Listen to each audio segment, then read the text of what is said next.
മകരവിളക്ക് ദിവസമായിരുന്ന ശബരിമലയിൽ സാധാരണ ഉണ്ടാകുന്ന ഭക്തജന തിരക്കില്ല. കഴിഞ്ഞ തവണ 4 ലക്ഷത്തോളം ഭക്തരാണ് എത്തിയതെങ്കിൽ ഇത്തവണ 1.5 ലക്ഷത്തോളം ഭക്തരാണ് ദർശനത്തിനായി എത്തിയിട്ടുള്ളത്. കർശന സുരക്ഷയാണ് പോലീസ് സന്നിധാനത്തും പരിസര പ്രദേശങ്ങളിലും ഒരുക്കിയിരിക്കുന്നത്. ഇന്ന് ഉച്ചവരെ 50,000-ഓളം ഭക്തരാണ് സന്നിധാനത്ത് എത്തിയിട്ടുള്ളത്. ഇന്നലെ സന്നിധാനത്ത് 1 ലക്ഷത്തോളം ഭക്തജനങ്ങളാണ് ദർശനം നടത്തിയത്.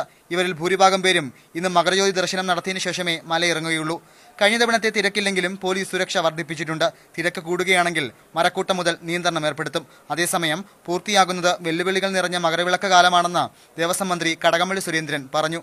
സമീപകാല ശബരിമല തീർത്ഥാടനത്തിന്റെ ചരിത്രത്തിലെ ഏറ്റവും കനത്ത വെല്ലുവിളികൾ നിറഞ്ഞ ഒരു തീർത്ഥാടന കാലമാണ് സമാപിക്കാൻ പോകുന്നത്. പാണ്ഡിത്താവളം മുതൽ ദ്രുതകർമ്മസേനയും 108 പടിയുടെ ഭാഗത്ത് ദേശീയ ദുരന്ത നിവാരണ സേനയുമാണ് സുരക്ഷ ഒരുക്കുന്നത്.